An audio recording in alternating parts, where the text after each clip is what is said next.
এই দেখবেন শেখ হাসিনা কবরে মাটি আইন না আপনারা আবার পূজা করবেন। হ্যাঁ, বিএনপিতে থেকে আজ পর্যন্ত কাউকে আসলে শুনি নাই, আপনি একমাত্র যিনি বলছেন শেখ হাসিনা হচ্ছে স্মার্টেস্ট 24তম প্রধানমন্ত্রী।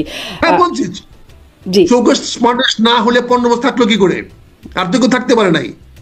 উনি যদি 24 স্মার্টেস্ট না হইতো তাহলে 15টা বছর কেমনে থাকলো?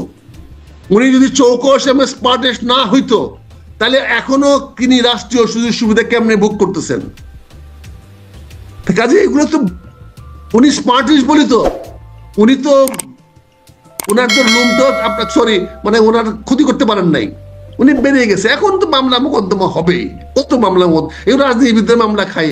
শোনেন, 75 সনে আওয়ামী লীগের এমন কোন নেতা ছিল না জেলে যায় নাই। আওয়ামী লীগের প্রথম সারির নেতারা কেউ জেলে বাইরে ছিল না, সব জেলে গেছিল। এরকম 2, 4, 5 মাস, 6 মাস, 1 বছর, 2 বছর জেল খাটার অভ্যাস রাজনীতিবিদদের আছে। রাজনীতিতে খাটা যে সময় খালেদা জিয়াও 7.5 বছর জেল খাটছে, এক নাগারে কাটছে, জেলে পড়ে রয়েছে। আপনারা একদিন জেলে খাটতে পাওয়া যাবে না, খুঁজে কানতে কানতে চলে যাবে। আমরা দেখছি না যে কি অবস্থা হয়। তো কাজেই রাজনীতিবিদরা এই সমস্ত 2, 3 বছর 5 বছর জেলে গেছে না, ওই ফাঁসি দিয়া ফাললেও পরেও কোনো আসে যায় না। রাজনীতিবিদরা ওই ফাঁসির থেকে তার ছেলে দাঁড়ায় যাবে গা, তার মেয়ে দাঁড়ায় যাবে গা, দেখবেন তার গোষ্ঠীতে দাঁড়ায় যাবে গা, আবার তার পূজা করা শুরু করবেন। এই জনগণ আপনার তারপর পূজা করা শুরু করবেন। এই দেখবেন শেখ হাসিনা কবরে মাটি আইন না আপনারা আবার পূজা করবেন। এটা অতীত দেখছি আমরা। 20 বছর পরে দেখছি রামকে আইন না খরম দিয়া ভারত শাসন করছে। রামের খরম দিয়া ভারত শাসন হয়েছে 20 বছর। পাবলিক করছিল বলেন? কাজে এগুলো তো রাজনীতিবিদরা। আপনি মনে করেন শেখ হাসিনা দেশে ফিরতে পারবেন? আমার তো মনে হয় শেখ হাসিনা আসতে ফিরার সকল ব্যবস্থা আমরা করতেছি, সকল ব্যবস্থায় তো রাজনীতি করছি। কারণ এখন পর্যন্ত আমরা সিস্টেম ডেভেলপ করতে পারি নাই, এখন পর্যন্ত ক্ষমতা হস্তান্তরের পথ বাই করতে পারি নাই, এখন পর্যন্ত কদিনই সরকার ক্ষমতা থাকবে বাই করতে পারি নাই, এই সরকারের পরবর্তীতে কে ক্ষমতা আসবে এই বিষয়গুলো সুরাহা করতে পারি নাই। তাহলে এইগুলোর জবাবটা তো কেউ না কেউ দিতে হবে। তখন কি করবেন? তখন তো কেউ না কেউ আসবে। এই যে আমার এক জেনারেল সাহেব বলেছে 7 সিস্টার দখল করে ফেলানোর জন্য। এখন তো 7 সিস্টার তো এই তো সরকারের কমিশনের 7 সিস্টার দখল করে ফেলতে বলছে। তো 7 দখল করে ফেলান, 7 সিস্টার দখল করে ফেললে ফলে কি হবে? আপনার পিছনে কি আছে?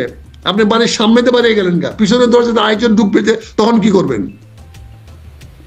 তখন চিন্তা করছেন আপনি 7 সিস্টার দখল করে ফেলবেন। ভেরি গুড, কি মজার খবর। হ্যাঁ, বাংলাদেশের জনগণ সব চলে যাবে যেটা কি বলে ভারতে, আসাম, মেঘালয়, নাগাল্যান্ড, মিজোরাম দখল করতে। বাংলাদেশটা কার কাছে থাকবে? ওইটা কার কাছে দিয়ে যাবেন? দাদাদের কাছে, পশ্চিমবঙ্গ দাদাদের কাছে, মমতা ব্যানার্জির কাছে? আপা আপাতত আপনি এখন থাকেন, আমরা ওই দিয়ে গেলাম। এবার চিন্তা করছেন আমার জেনারেল সাহেব কি বলে, কোথা কথা বলে? আবার সেই জেনারেলের কথাটাকে আবার বলে পররাষ্ট্র মন্ত্রণালয়, এটা সরকারি ভাষ্য না। আর সরকারি বেটা যে কথা বলে এটা সরকারি ভাষ্য, সরকারের লোক যেই কথা বলে এটা সরকারি ভাষ্য। জেনারেল ফজলুর রহমান সরকারের লোক, এখন সরকারের বেতন পায়, সরকারের গাড়ি চালায়, সে যেই কথাটা বলে এটাই সরকারের কথা। আর না হলে তো পররাষ্ট্রমন্ত্রী কত সরকারি কথা না। একজন বলবে যে আপনি ব্যক্তিগত কথা বলছেন। তো এই তো দেশ চলতেছে, এই দেশে কে জবাব দিবে, কাকে কে জবাব দিবে? নিরাপত্তা প্রসঙ্গ এবং পররাষ্ট্র উপদেষ্টা পররাষ্ট্র বা সেই প্রসঙ্গটা যখন বলছেন সেখানে একটু করিডোর প্রসঙ্গটা আনি, কারণ এটা একটা নিরাপত্তার বিষয়, অনেক কথা হচ্ছে। আপনি একজন সাবেক সেনা কর্মকর্তাও বটে, আপনার কাছ থেকে নিশ্চয়ই ভালো বুঝতে পারবো। তবে প্রশ্নটা একটু এভাবে করি, আমরা আওয়ামী লীগের প্রসঙ্গে কথা বলছিলাম, শেখ হাসিনার কথা বলছিলাম, আপনিও বলেছেন অতীতে যে স্মার্টেস্ট, কারণ আমেরিকা, ভারত সবার সাথে বা রাশিয়া সবার সাথে একটা ব্যালেন্স বা সুসম্পর্ক শেখ হাসিনা রাখতে পেরেছেন এটি। কিন্তু শেখ হাসিনা বারবার শেষের দিকে এসে বলেছেন যে আমেরিকা চায় না তিনি ক্ষমতায় থাকুক। ক্ষমতার পতন হবার পরেও তিনি বলেছেন আমেরিকা চায়নি বলে বা আমেরিকার কারণে তার পতন হয়েছে, এই অভিযোগটা তিনি করেছেন। এখন মানবিক করিডোর হচ্ছে বা বর্তমান অন্তর্বর্তী করিডোর দেওয়ার সিদ্ধান্ত জানাচ্ছে, তখন শেখ হাসিনা বা আওয়ামী লীগের ফেসবুক পেজ থেকে প্রচার করা হচ্ছে যে তার সেই আগের বক্তব্য যে তিনি বলছেন তার প্রধানমন্ত্রীতে সমস্যা হবে না যদি তিনি বাংলাদেশে কারো এয়ারবেস করতে দেন, এটা তার বক্তব্য, কোট করে দিলাম। কোন এক সাদা চামড়ার প্রস্তাব, এখনো সেই বক্তব্য আওয়ামী লীগ প্রচার করছে, কোন এক সাদা চামড়ার প্রস্তাবে শেখ হাসিনা মানেননি বলে তিনি তাকে ক্ষমতা ছাড়তে হয়েছে। ডক্টর ইউনূস ক্ষমতা দীর্ঘায়িত করতে চান বলে তিনি এই করিডোর দেওয়ার প্রস্তাবে রাজি হচ্ছেন, এমন বক্তব্য আওয়ামী লীগের শেখ হাসিনার একটা বক্তব্য তার পেজে শুনলাম আমি। এটার কি কোনো ভিত্তি আছে বলে আপনি মনে করেন?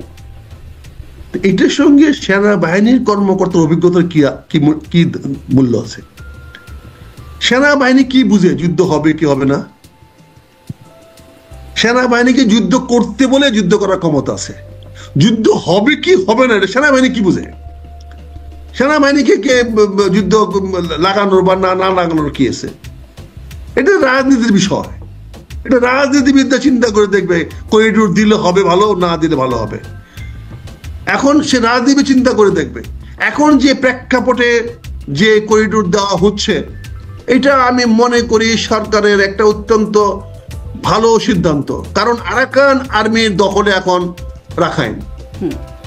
আরাকান আর্মিকে যদি আমরা করিডোর দেই, তাহলে সেটা দিচ্ছি আরাকান আর্মিকে, মায়ানমারকে না, এটাকে ভারতকে দিচ্ছি না। কারণ আরাকান আর্মি যদি এখানে একটি আলাদা রাষ্ট্র প্রতিষ্ঠা করতে পারে, তাহলে আমাদের জন্য অনেক লাভ, অনেক বেনিফিটেড। আর আপনি জানেন যে 135টি উপজাতিকে স্বীকার না করেই তো কোফি আনান সাহেব এই রোহিঙ্গাদের কপালটা পুরাইছে। কারণ কোফি আনান সাহেব যে 135টি উপজাতি মায়ানমারে বাস করে স্বীকৃতি উনি দিয়ে আসছেন। কোফি আনান সাহেব 2017 সনে দিয়েছিলেন সেই রেঙ্গুন কনফারেন্সে, রেঙ্গুন মিটিংয়ে। তারপরের দিন থেকে শুরু হয়েছে রোহিঙ্গা নিধন।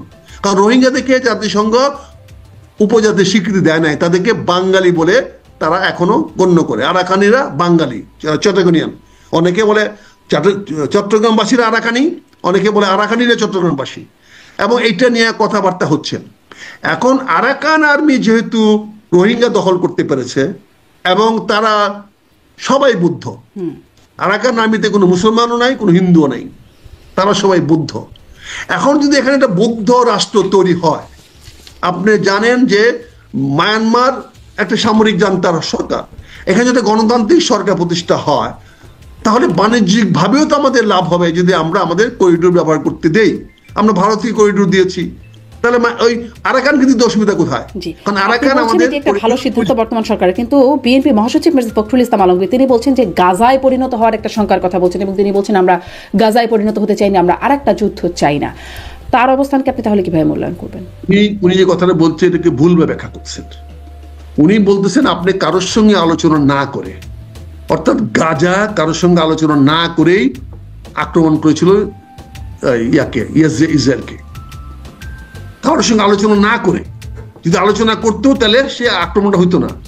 কাজে এখানেও যদি কারোর সঙ্গে আলোচনা না করে একমুখী কোনো সিদ্ধান্ত নিয়ে নেন, তাহলে কালকে তো গাজার মতো হইতে পারে। তখন আমরা কি করব? কারণ আজকে ফিলিস্তিনের সরকার তো একটি কথা বলে নাই গাজার উপর আক্রমণ হলো। ফিলিস্তিনের যে সরকার ছিল সেই সরকার তো নীরব ছিল প্রথম দিকে। কেন নীরব ছিল? বিকজ গাজা যা করা হয়েছিল সেই কাজটা করেছিল গাজার সরকার। কারণ গাজা সরকার নিজে ফিলিস্তিনি সরকারকে মানে নাই, নির্বাচনে ফলাফল মানে নাই, তারা দুইটা সরকার গঠন করেছিল। তো এখানেও যদি একইভাবে কারোর সঙ্গে আলোচনা না করে, রাজনীতির সঙ্গে আলোচনা না করে সরকার একতরফা সিদ্ধান্ত নিয়ে নেয়, তাহলে কালকে যদি এখানে কোনো কিছু হয় তার দায় দায়িত্ব কে নেবে? উনি তো পরিষ্কার করে বলতে চাচ্ছেন যে এই সরকার তো স্থায়ী সরকার না। তার মানে আপনি বলছেন আলোচনা না করাটার সমস্যাটা তো হবে দীর্ঘমেয়াদী। এখানে সমস্যাটা হবে দীর্ঘমেয়াদী। আপনি করিডোর দিলে দীর্ঘমেয়াদী হবে, না দিলেও দীর্ঘমেয়াদী হবে। কাজে এখানে সিদ্ধান্তটা সবাইকে নিয়ে আলোচনা করে দিতে, সমস্যাটা কোথায় ছিল এই কথাটাই জোরের সঙ্গে বলছে, যেটাকে আমি শতভাগ সমর্থন করি।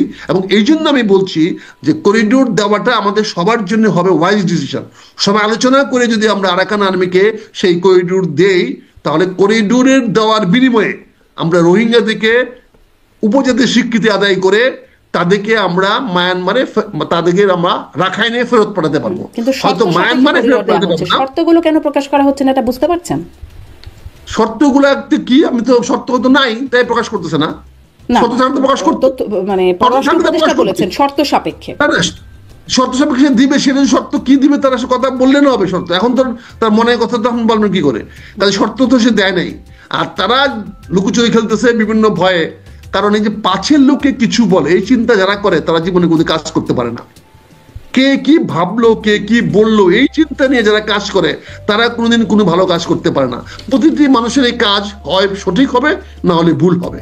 এর মাঝামাঝি বলছেন এই সিদ্ধান্তটা একটা সঠিক সিদ্ধান্ত, করিডোর দেওয়ার সিদ্ধান্ত, যদি এটা নিয়ে অনেক বিতর্ক আছে, সিদ্ধান্ত না, সঠিক সিদ্ধান্ত, সময় সিদ্ধান্ত এবং সুদূর প্রসারী সিদ্ধান্ত এইটা যদি আমরা বাস্তবায়িত করতে পারি এবং আরাকানকে যদি আমরা কনভিন্স করতে পারি, তাহলে অতি সহজে আমরা রোহিঙ্গাদেরকে রাখাইনে ফেরত পাঠাতে পারবো।